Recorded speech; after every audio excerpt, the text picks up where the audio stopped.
Let me just share the link. So this number should keep going up, obviously. Yeah. That's the time. Yeah. Why isn't it going up? There it goes. You'll do that way. Perfect. Yep.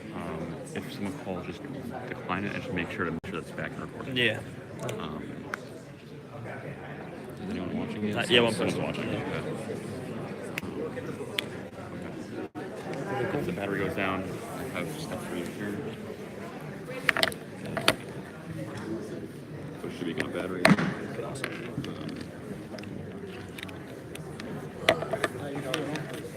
We're all right. Sometimes it's like your friend said. What do I hear to begin? You know, you're patient. What's my Wait, Alexander. There's times when I seem to bring some difficulty walking, but yeah, I know it's coming up. But I'm pretty well controlled. It's been a long time you've been here. I'm okay. What happened to you? What's your back? Is that? Too much weight. Well, I give it. You're out of practice. It's even you still have to have a bunk on there.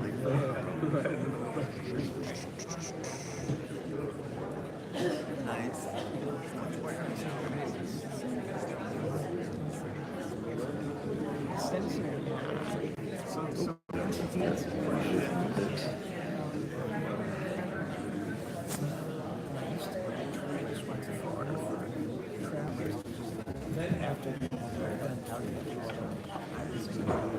So I banned you from that. So I have some money. Listen, I'm not with it already. No, the plan is told me this the owner, the other one. The owner's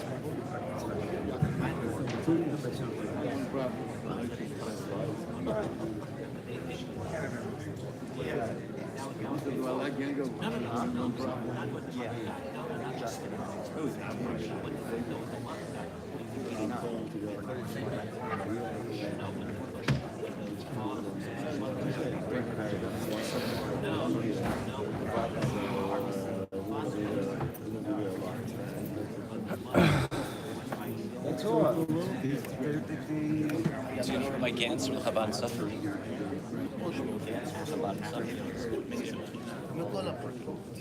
No, it's all. It's between two pieces of glass.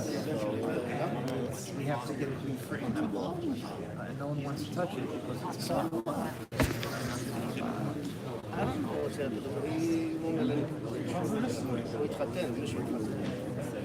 This is also great. I know. It's wrinkled because of rock. No, it's rock. No, it's wrinkled because it was too close. I feel better for myself. I got it repaired. I'm not the motor's body.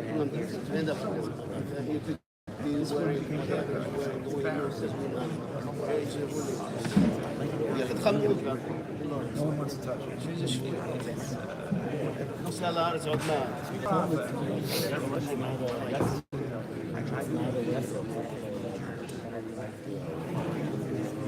No, it's not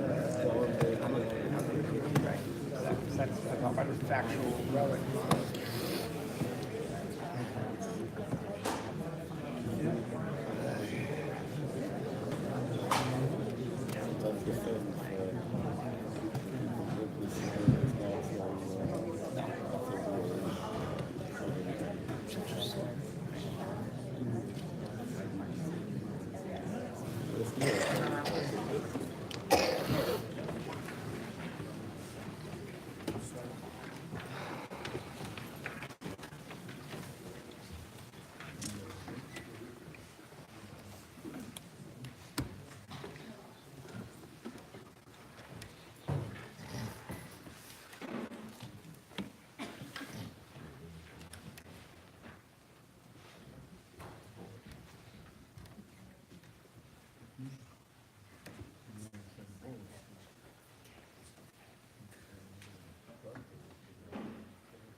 Chavid Achro,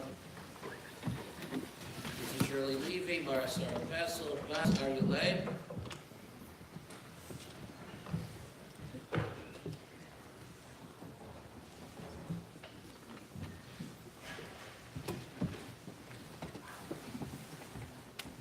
And although it's Erev Shabbos, certainly our desire and our goal is to give proper respect, proper honor to such a remarkable mother, grandmother, great-grandmother, and great-great-grandmother.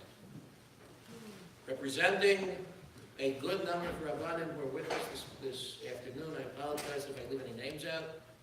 Rav Stephen Krasansky, Rav Kenny Shayowitz, Rav Saul Wahlberg, Rav Shmuel Gans, call on Rav Krasansky for a kapitel tehillim.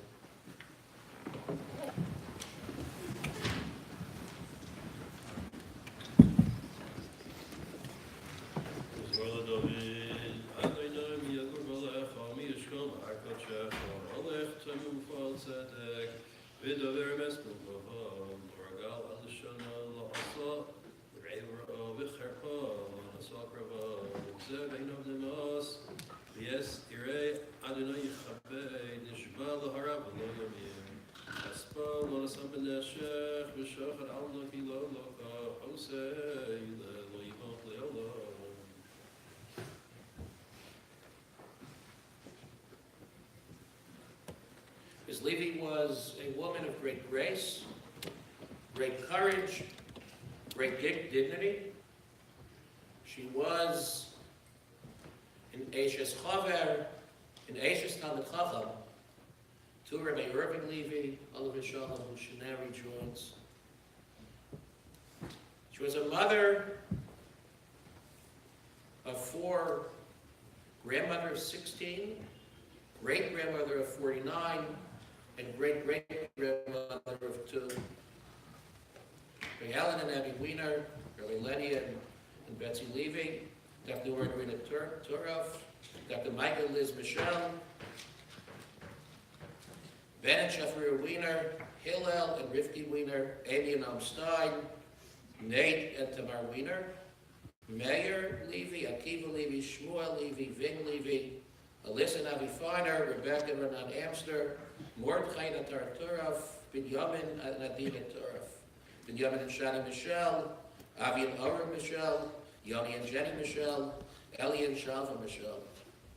Great-grandchildren, Aliza and Yair Wimpheimer, Ariella Simcha-Meyer, Ora and Elan Turitz, Willie Wiener, Gabriella Wiener, Shai Wiener, Amalia Wiener, Leib Wiener, Ephraim Wiener, Israel Wiener, Ezra Wiener, Aliza Wiener, Asher Stein, Dina Stein, Sima Stein, Eliel Stein, Lily Stein, Geferet Stein, Sreli Stein, Izzy Wiener, Emma Wiener, Eitan Wiener, Gavi Wiener, Rafi Wiener, Mira Feiner, Leah Feiner, Sreli Feiner, Adina Feiner, Moshe Feiner,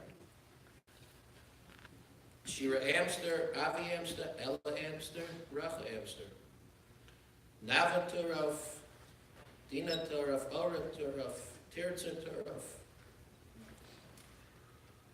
Yosef Turov, Racha Turov, Eliyahu Turov, Nechama Turov, Srali Michelle, Yosef Michelle, Nachi Michelle, Asriel Michelle, Libi Michelle, Nachum Michelle, Sammy Michelle, Nachum Michelle.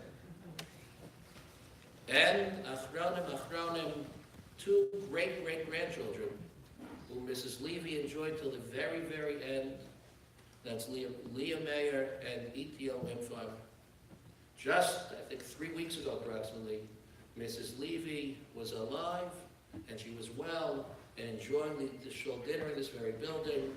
She only recently saw her 2 great-great-grandchildren in Yerushalayim. She enjoyed her family and Baruch Hashem lived a very, very, very full and healthy life till the very end. That makes it easier, but it also makes it much more painful and the loss that much more acute. Call upon Mrs. Levy's greatest bracha, her descendants, her children, remastered their mother, their grandmother, their great-grandmother. This is Rabbi Lenny.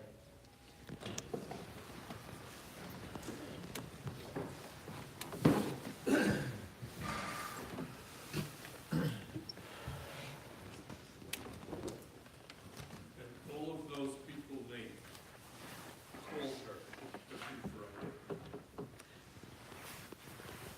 Consistently. And had business with her. Independently. And that's one of the reasons that she'll be missed. Her life started in the Bronx, in actually Manhattan. She was born in 1926. She was an only child. And my father spoke about the fact that when he and my mom were growing up, it was questionable whether they would see a kiyum of Yiddishkeit in America. They moved to the Bronx. They davened in Israel in the Bronx. There were 1,500 members in Israel. My father said he wasn't sure. There were many of Shem Shabbat people. Those of you who knew my mother knew the kavod that she gave to her mother here. See? And she took care of her hand and foot, literally, for the last 5 years of my grandmother's life. As much as she loved my grandmother, she revered and adored her father, Levaya. And Levaya set the tone for our family. No nonsense. My mother went to public school. One day, she brought home a Christian Bible that they gave her in school.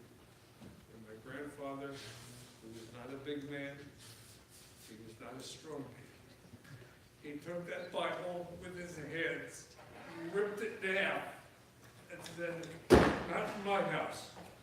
Not happening." He set the tone, and she revered him. And for the rest of her life, she missed him terribly. She married my father, and together they built a house of incredible, incredible acts of chesed. I won't go into it now. Those of you who knew her were aware of the weddings they made from scratch, of loans that were made to people. It was funny when I was sitting shul with my father. A fellow walked in, sat down, and said, "Grandfather, help me out." I said, "Yeah, I knew that." He said, "He helped me out again." I said, "I knew that." And he said, "I found out he helped other people too." I said, "I knew that too." But they could not have done this, and my father could not have sat and learned the way he did and supported our family the way he did, were it not for my mother being at his side and assuming and taking care of many of the household things that had to be taken care of, so that my father could go through the shouts and write notes that we still have. This was on my mother. She was at his side, and she helped him, and all the acts of chesed could not have happened without her loving him. My father would not allow anybody to speak without a man of chazal. We have to be brief today. That's a message to the people who are going to follow me as well. It's Friday afternoon.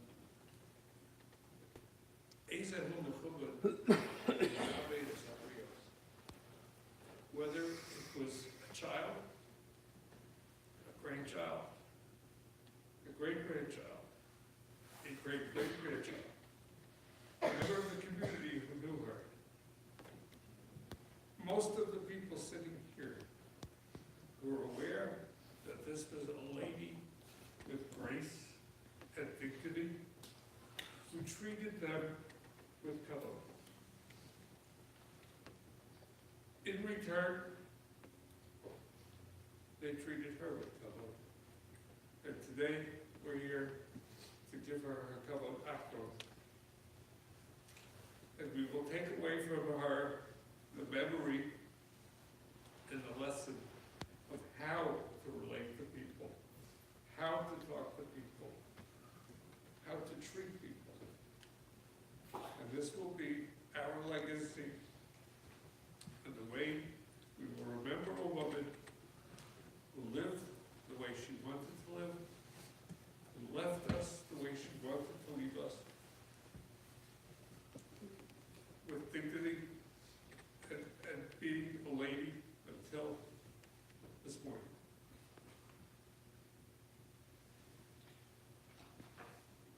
L'chi b'shalom.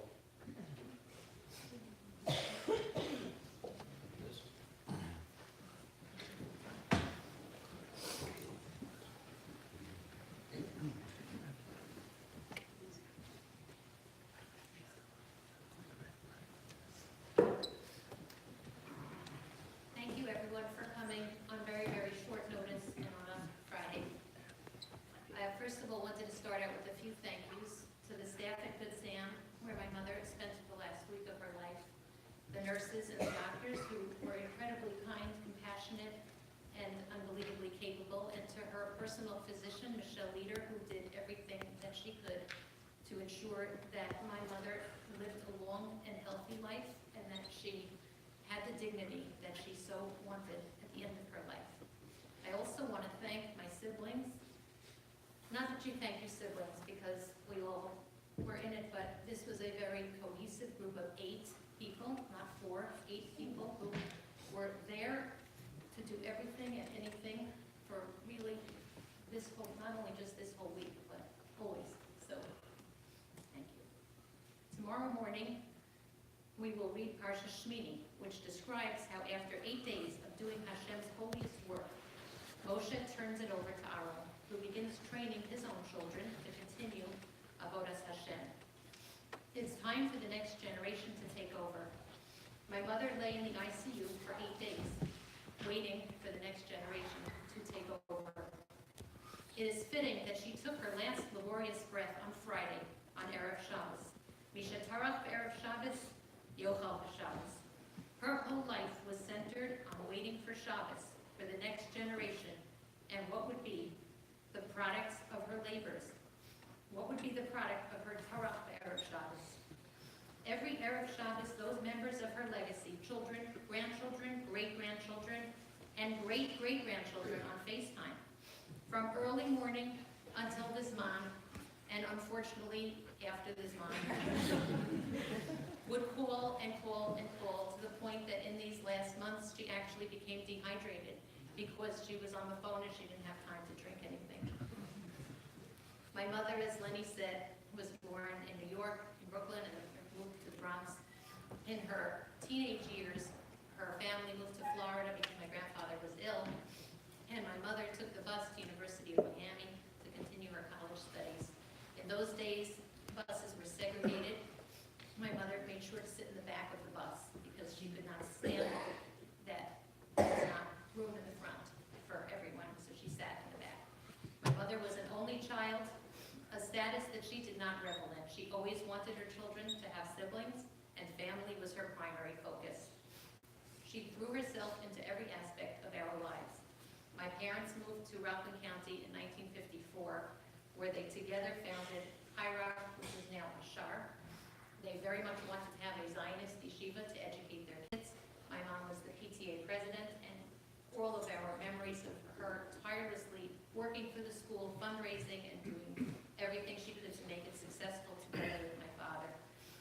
She forged a relationship with every single grandchild, great-grandchild, and great-great-grandchild, attending every single simcha that she could, flying everywhere to join people for every bris, bar mitzvah, engagement party, wedding, in any city, and especially Jerusalem. Her desire to be a part of these events brought her to Israel 4 times during her 93rd year. Just 4 weeks ago, she schlepped to SAR to see a great-grandchild in a sitter play that my own husband very reluctantly attended. My parents were involved in many, many acts of Gemilas Chasadim. In particular, my father and mother embraced Achnasas Kala as their very special mitzvah that they loved to do. And this had many forms.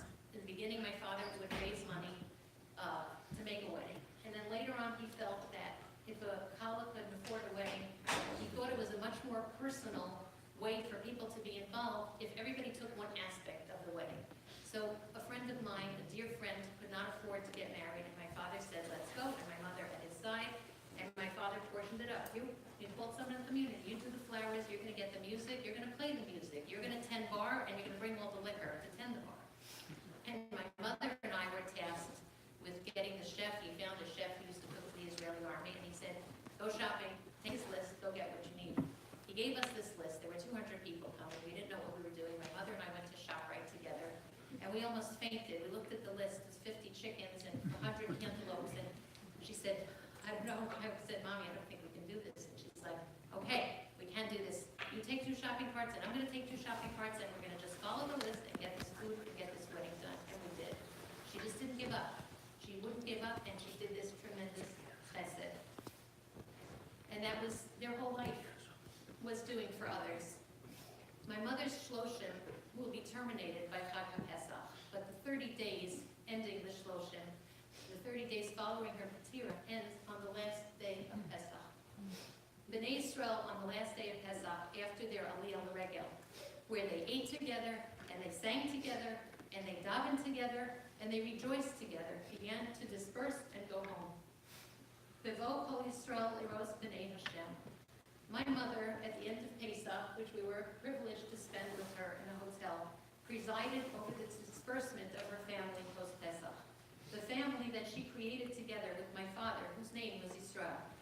She would not leave the hotel until the last person left, and she was there to see them off. Her whole avoda was to see Bnei Yisrael, her children with Yisrael, go off and continue their avodas HaKodesh.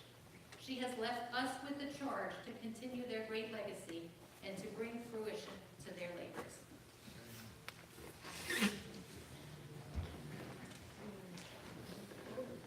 Presenting the grandchildren, Ben.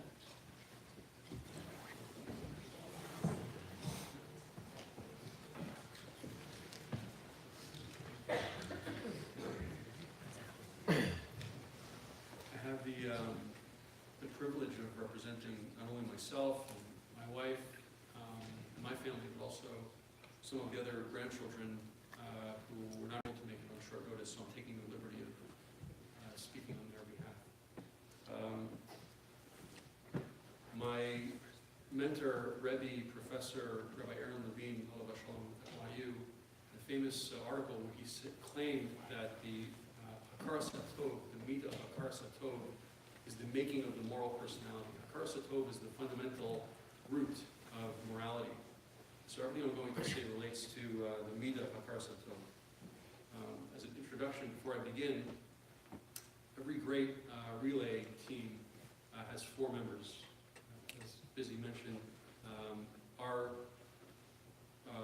as grandchildren, our view above was to 4 amazing teams who carried the baton in taking care of Grandma Shirley. But every great relay team has an anchor, and I do want to give special Hakaras HaTov to Busy and Michael, who, again, not to exclude anybody else, but really carried the labor of war day to day here on the ground in Muncie. And we, the grandchildren, have great Hakaras HaTov to them for amazing, all of them, all of the aunts, uncles, parents took care of Grandma Shirley over these last few years. It's impossible. Grandma Shirley was a great woman, as all of you know. It's impossible to summarize a life like Grandma Shirley. So it's not my goal to comprehensively summarize Grandma. Instead, I'd like to focus on 3 things, 3 elements of Grandma Shirley that I think warrant special recognition today. And all 3 of those elements relate to the word transcendent. To transcend is to go beyond the normal limits, to go beyond the normal boundaries that are usually thought of something.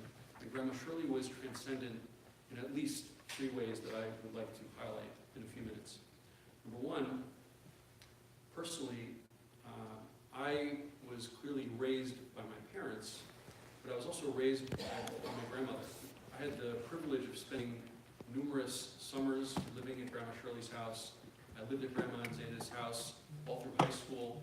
We spent every weekend here in Muncie. It was a very unusual grandmother-grandchild relationship that went far beyond the bounds of a typical grandparent-grandchild relationship. I think all of us grandchildren experienced that in one way or another. And that way, Grandma Shirley's relationship with us transcended a typical relationship of grandmother to grandchild. And for that, I have deep, deep Hakar Satov that will last forever. But Hakar Satov is not just gratitude for something done. Literally translated, Hakarat HaTov means recognizing good. And I think if we want to be a little more liberal about how we understand Hakarat HaTov, I think Grandma Shirley attracted so many people to her because she transcended the typical bounds of normal relationships. So it worked its way vertically and horizontally. What I mean is that grandchildren felt like children. Great-grandchildren felt like grandchildren. In-law children felt like children. In-law grandchildren felt like grandchildren. All the normal bounds of relationships were broken, not because they were misplaced, not because Grandma Shirley didn't understand the bounds of normal relationships, because she transcended them, because her goodness and her sincerity shone through, so people were attracted to that. And that enabled these transcendent relationships. In fact, people that weren't even family felt like family. So many of our relationships through marriage called Grandma Shirley, because to them, she was like another grandma.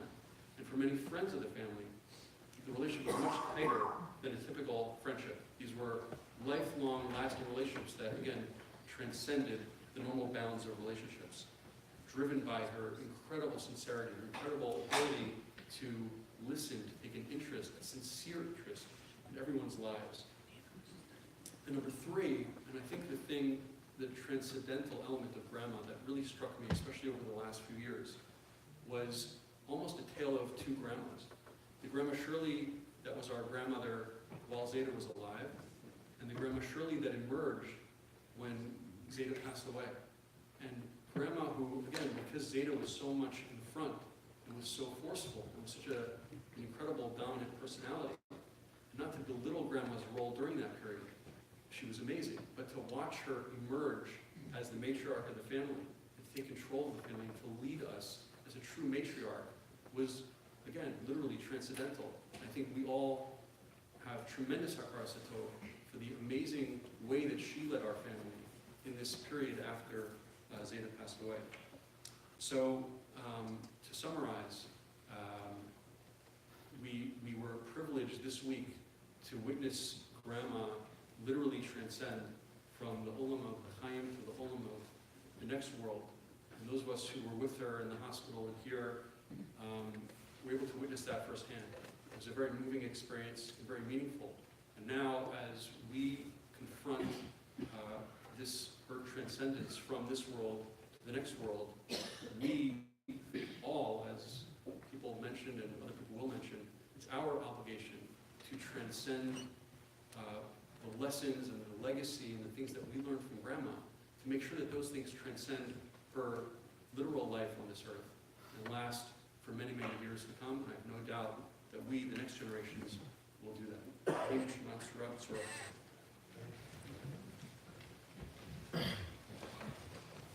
Hold on, granddaughter for this one.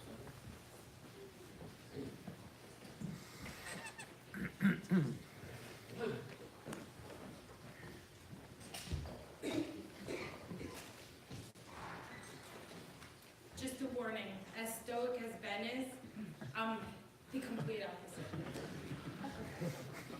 The Gemara says that Haman HaRasha chose to target the month of Adar to wipe out the Jews because Moshe Rabbeinu died that very month. But the Gemara says that what Haman didn't know was that Moshe was also born in that same month of Adar, and therefore Adar was a very auspicious month for the Jewish people. This Adar, we just lost an amazing person. Grandma Shirley Levy, Sarah Pessel, was the greatest neshama to her family and to all who knew her. Was that even though her life in this world came to an end in Chodesh Adar, the life of the most glorious and majestic woman we have ever met also came to life and was born in the month of Adar.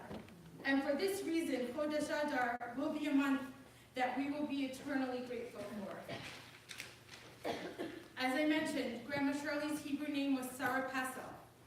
It's not a coincidence that Grandma was given the name of Sarah Imenu. You can tell from her name that that was her essence. Sarah Imenu had 2 stages in her life. She was originally called Sarai, my princess, or my queen. Later, her name was changed to Sarah, the universal queen.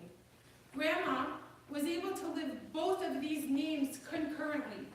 She was first and foremost the personal queen of her own family. She was Sarai, the personal queen to Zeta, as the most loving, devoted, and dedicated wife, where the most glorious of husband and wife relationships was exemplified. Grandma was always there for Zeta in every way, from encouraging his Torah learning from deep downstairs in his library to the base medrash, to providing his every meal exactly the way he liked it, down to the 3 stewed prunes with half and half cream inside of it, to aiding and abetting Zeta in all of his wild endeavors and adventures, with a twinkle in her eye. The Sarai, the my Sarah, was not just applicable from Zeta's perspective. As Ben mentioned, it was every child, every grandchild, and every great-grandchild who possessed the Sarai. Each and every one of us had that feeling that Grandma was our own personal queen. And I know I'm representing the grandchildren and the great-grandchildren by saying this. Yoni Michelle, how many I'm the favorite grandchild contests have we all had? And my mom wanted me to just mention that she was for sure the favorite child. Grandma was such a wellspring of love, devotion, and giving in such a personal way that everyone felt that she was actually theirs. Grandma always was there for each and every one of us whenever we needed her. The highlight of my childhood was the time I spent in Muncie with Grandma and Zeta. How Grandma and I would hold on to each other and cry when I had to say goodbye and go home to Miami Beach. In fact, I sometimes even started crying about leaving and saying goodbye on only the 2nd day of Pesach. That's how much I relished my time with Grandma and Zeta. My favorite memories amongst many are the excursions Grandma took me on to New York City. She in fact took me on my first trip to Manhattan. She loved to weave in and out with me through the busy city crowds while holding tightly to my hand. We'd go to visit Zeta at his factory in the garment district and finish off a perfect day at Shlomo Bernstein's together. Grandma, you and I had a very, very special relationship that I cannot even begin to touch upon in this aspect.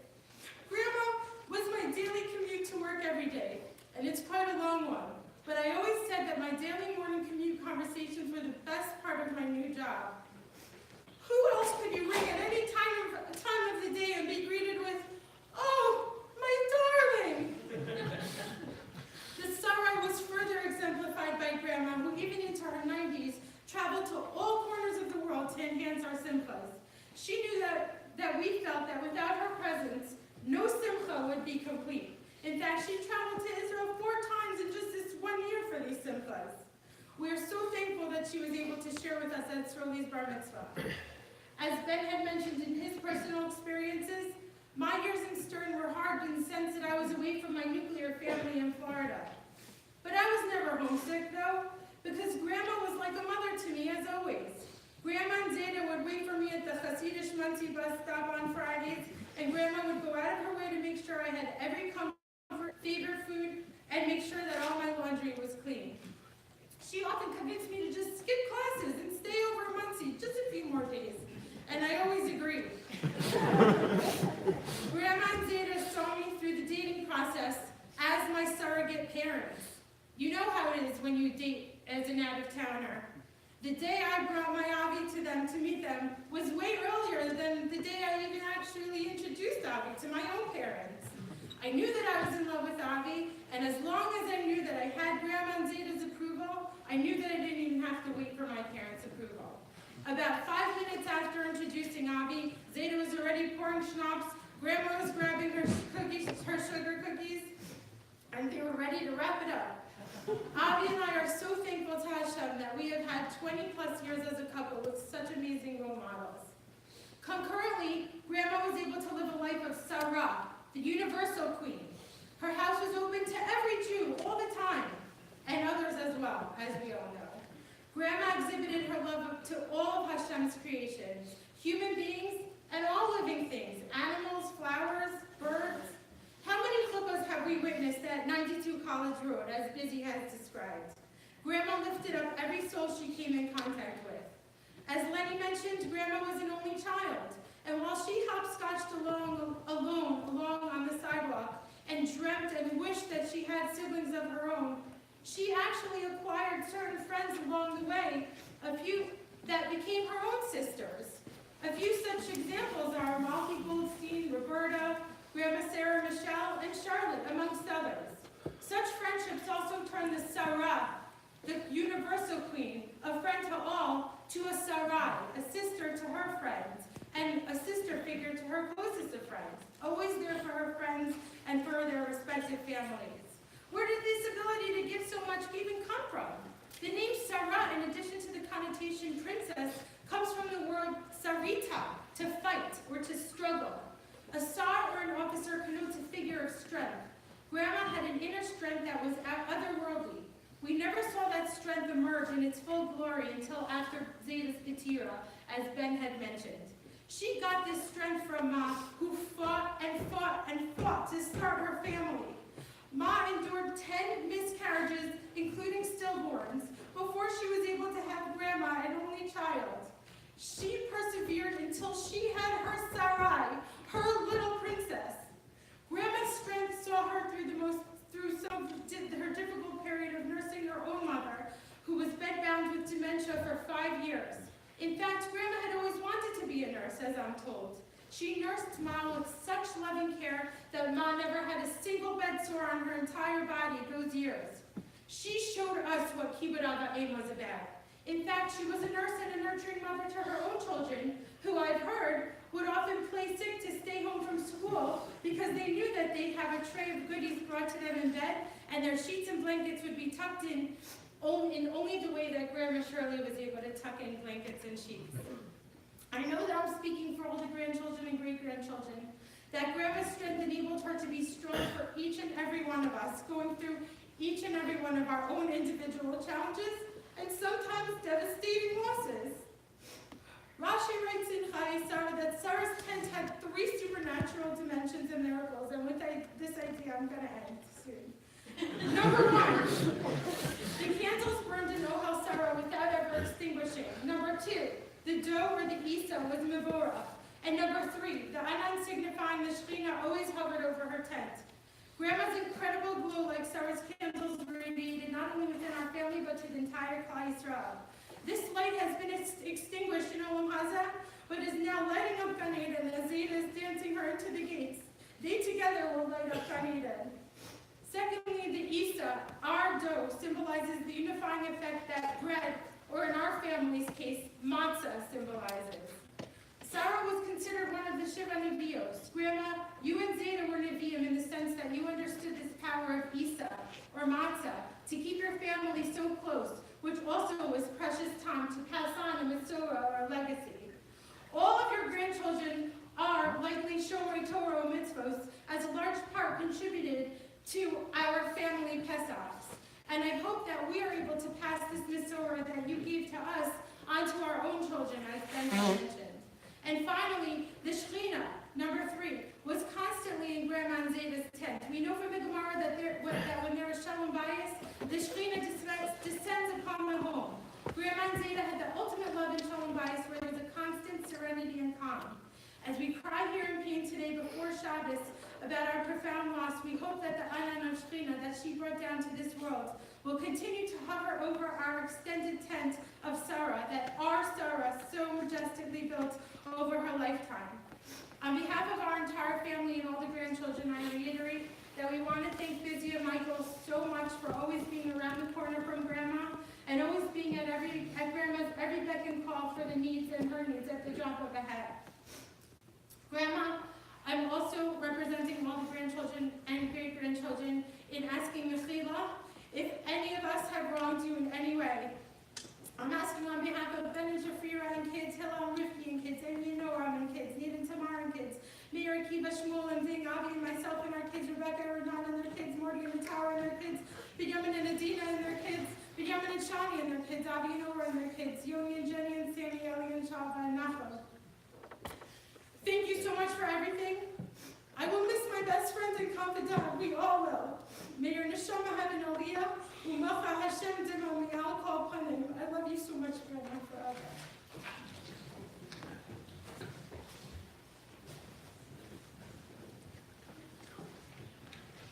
Dr. Allen?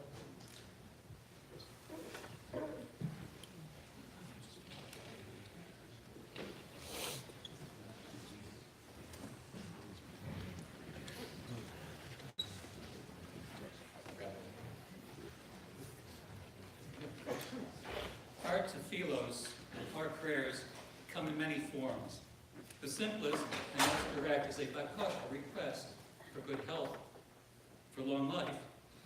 We make these prayers, make these requests, send them up to Shemayim, where they're processed.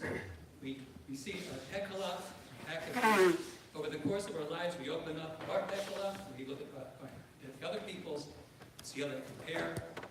That's the simplest form of the prayer.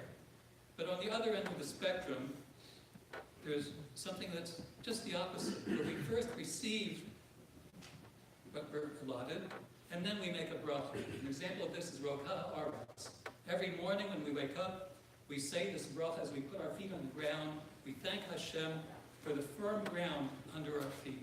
Something we normally wouldn't think of in the course of a day, but when you stop to think this whole world is firmly, it's our base, under our feet, that's something quite remarkable and something that the bracha turns our attention to and makes us conscious of. In a few moments, we'll conclude our remarks with a prayer, Tehei Nishmasa Tzura B'Tzura Chayim. May her soul be bound up in the souls of the living. For some people, this is a sentiment, this is a hope, a prayer that the deceased will not be forgotten. But for us, it's quite different. For us, this is a statement of fact. This is an acknowledgement that Grandma Shirley's soul is already bound up in our lives.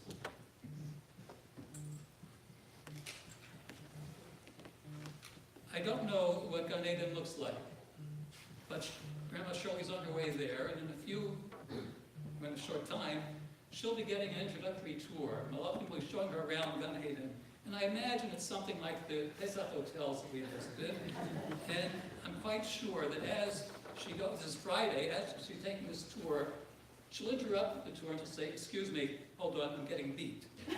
We will always call, we will continue to call on Grandma Shirley. Tehei Nishmasa Tzura B'Tzura Chayim. For a final appreciation, we call upon grandson, Avi Michelle.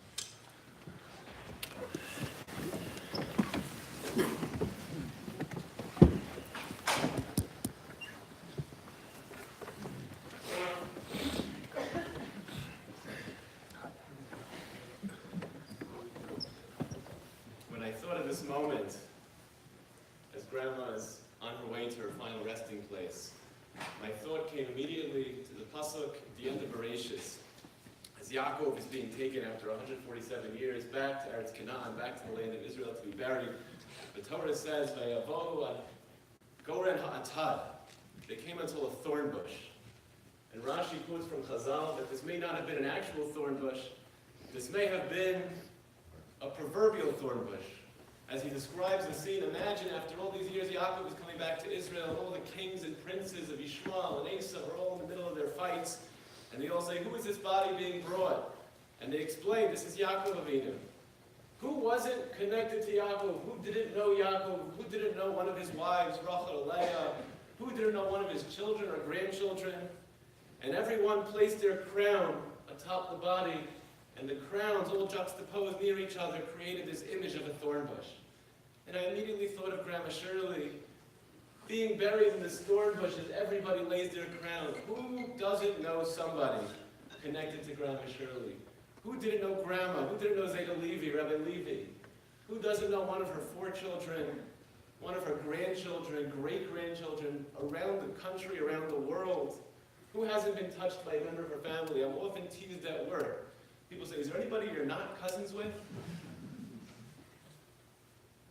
I saw this past week that the Kabbalistic, the Zohar, interprets this Goren HaAtad as being the Midah, whatever exactly this means, but it's reflective of the Midah of Malchus Shebegvura, or Gvura Shebe Malchus. Again, without understanding the connection, I can't think of two better words to describe Grandma Shirley. Gvura Shebe Malchus. She was a Malka, she was a queen, she was a matriarch. She was the life and soul of our entire family, which you heard is not, Baruch Hashem, is not a very small one. The entire family, the entire room on Pesach, she was the heart, the soul, the central nervous system that kept the blood pumping throughout the body. Everybody was connected to each other, everybody knew each other, everybody was close with each other. And as the pasuk says, Vayhi Yishur Melech, what is the definition, what is the responsibility of a king? Yachad Shiftei Yisrael, that everybody, all the people are united, everyone's together. And Grandma Shirley's mission, which she was incredibly successful with, was having a room full of people in that hotel that were all connected, were all close. I was speaking to somebody just this week about Grandma Shirley, and she said, you know, the entire hotel, your family was the envy of the hotel.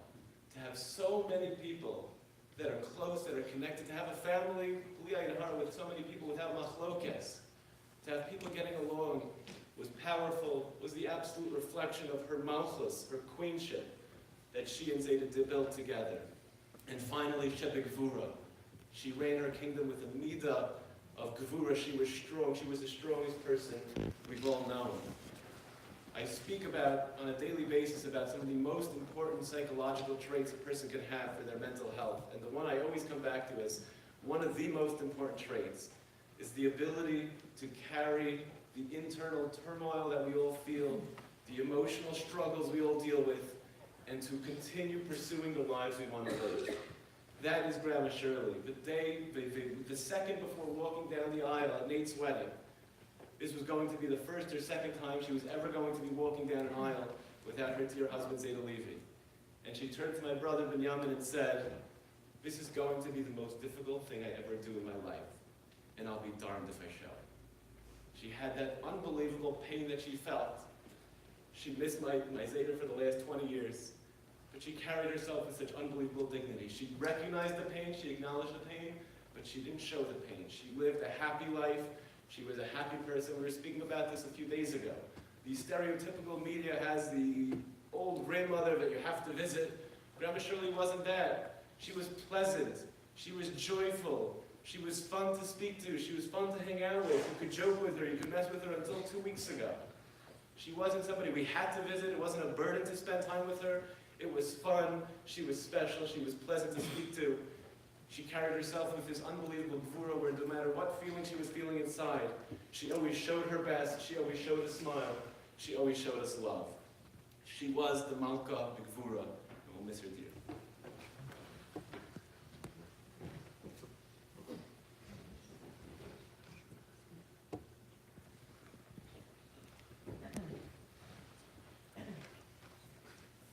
Gvura will be in Paramus. Please follow the directions of the funeral director outside if you'll be joining us. We ask you to line up as quickly as possible as Erev Shabbos. Shiva will commence at 208 Grandview Avenue, and that's Liz and Michael's home. Shacharis each on Sunday, 8 o'clock, throughout the rest of the week through Thursday morning at 7 o'clock. Mincha Ma'ariv at 7:05 p.m. Sunday through Wednesday. As Mrs. Levy was a great woman. Call upon Shir Levy for Kalmala, please rise.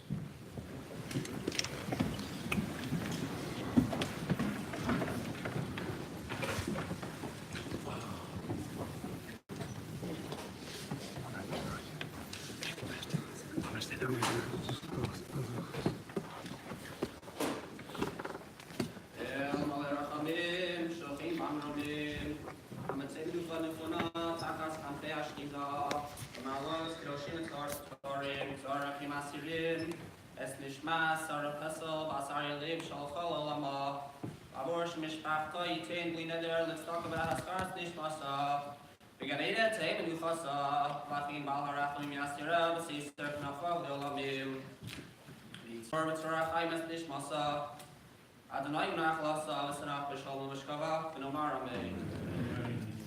We ask the grandchildren to be malava